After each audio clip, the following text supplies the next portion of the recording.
선미 예수님, 한 1700년경 독일에 볼프강이라고 하는 청년과 또 소피라고 하는 소녀라고 해야 되나? 여인이 있었는데 그 둘은 서로를 굉장히 사랑하는 사람이었습니다. 연인 관계였던 것이죠. 그래서 너무나 사랑한 나머지 결혼이라고 하는, 실수라 그러면 안 되죠. 결혼을 하게 되었는데, 독일은 아무래도 이 천주교 국가이기 때문에 혼인을 할 때에도 우리가 하는 혼배 예식을 성당에서 신부님이 주례를 합니다. 그래서 두 사람이 이제 혼인을 하기 위해서 램이라고 하는 신부님 앞에 나아가서 이제 혼인성사를 하게 됩니다. 결혼식을 하는 거죠. 근데 여러분들도 아시겠지만 이 혼인성사에서 제일 중요한 두 가지 서약을 맺게 되는데, 첫 번째는 이 단일성이라고 하는 것이고, 두 사람 1대1의 관계로 결혼한다 라고 하는 것이고, 두 번째는 이 불가해소성이라고 해서 절대로 이 결혼은 헤어짐이 없다, 끊어짐이 없다 라는 것을 이야기를 합니다.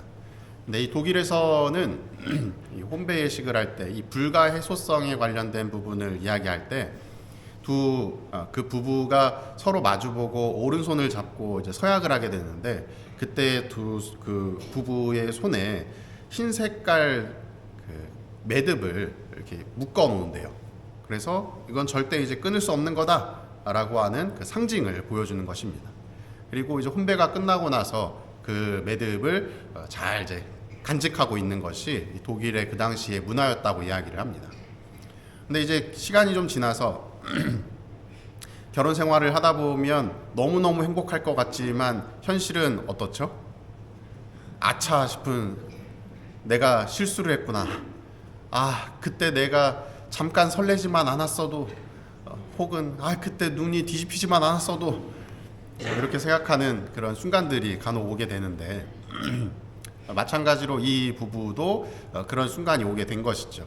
서로 다투고 싸우고 아무리 대화로 아무리 무언가를 통해서 해결을 하려고 해도 이 꼬여있는 이 매듭을 풀지 못하는 거예요. 이 관계 안에서의 매듭을.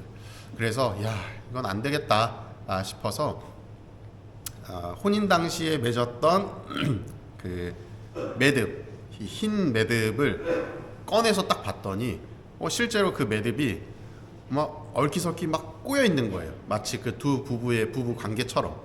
그래서 그 매듭을 가지고 부부가 신부님에게, 혼인 당시에 그 주례를 하셨던 램 신부님에게 가게 됩니다. 그리고 이런저런 막 이제 얘기를 했겠죠. 이 양반은 이래서 싫고 저래서 싫고 그때 이랬으면 저랬으면, 아니 그게 아니라 이러면서 다툼이 있었겠죠.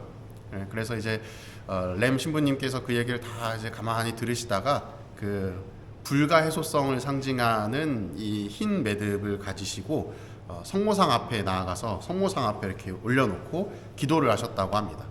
근데 그 순간에 꼬여 있었던 매듭이 조금씩 풀리게 되고 완전히 풀리게 되었고, 시간이 오래 지났음에도 불구하고 마치 어제 사용했었던 것처럼 새하얗게 빛이 나는 매듭이 되었다라고 이야기를 해요. 그래서 그 이후에 그 볼프강과 소피라고 하는 부부의 손자가 그 이야기를 듣고 그림을 그렸다고 합니다. 그 그림의 이름이 무엇이다? 매듭을 푸는 성모님, 성화가 탄생하게 되었다라고 이야기를 합니다. 이 이야기를 통해서도 살펴보면 알 수 있듯이 성모님이라고 하는 존재는 매듭을 푸시는 역할, 해소시키는 역할을 해주신다라는 것을 알게 되는데, 그것이 왜 중요하냐? 오늘 일독서의 창세기에 보면 아담과 하와의 이야기가 나오고 있죠. 원죄에 해당되는, 하느님처럼 되기를 원했었던 이 하와, 뱀의 꾀임에 넘어가긴 했지만 그 하와는 어찌 보면 이 인간들을 대표하는 그 아담과 하와는 인간들의 삶을 꼬이게 만드는, 하느님과 인간 사이의 그 관계를 꼬이게 만드는 역할을 했었던 거예요.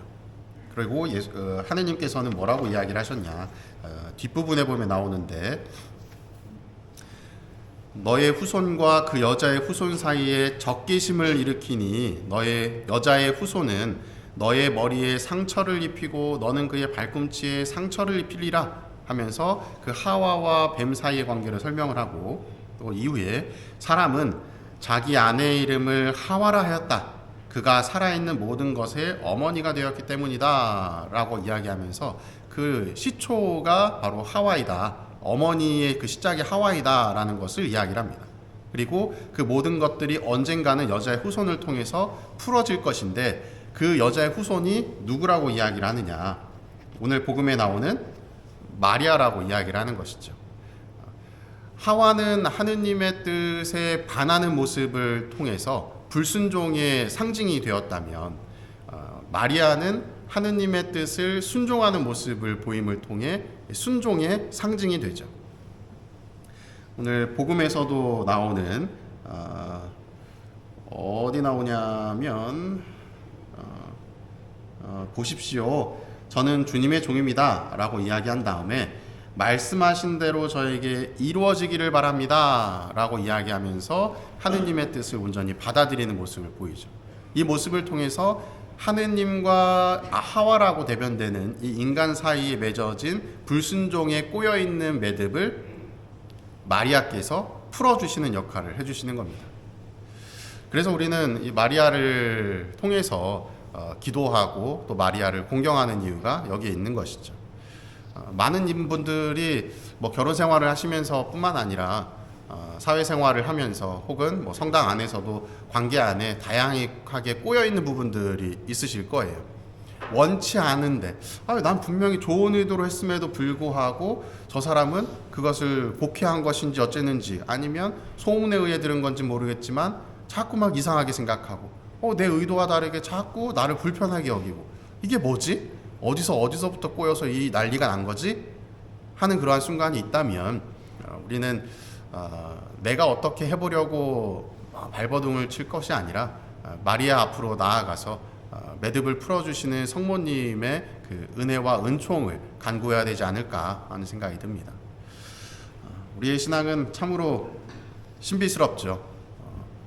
모든 것들을 내가 다 할 수 있을 것 같지만 사실 이 사회 안에서는 내가 할 수 있는 것들이 굉장히 제한적입니다. 그럼에도 불구하고 신앙 안에서 나도 모르는 사이에 해소가 되는 다양한 매듭들이 존재하는 것 같아요. 여러분들도 내가 어찌하지 못하는 상황들에 놓여져 있으시다면 마리아께, 또 나아가서 예수님께, 하느님께 그 꼬여있는 매듭을 풀어주십사 또 기도하시면 좋겠습니다. 사랑합니다.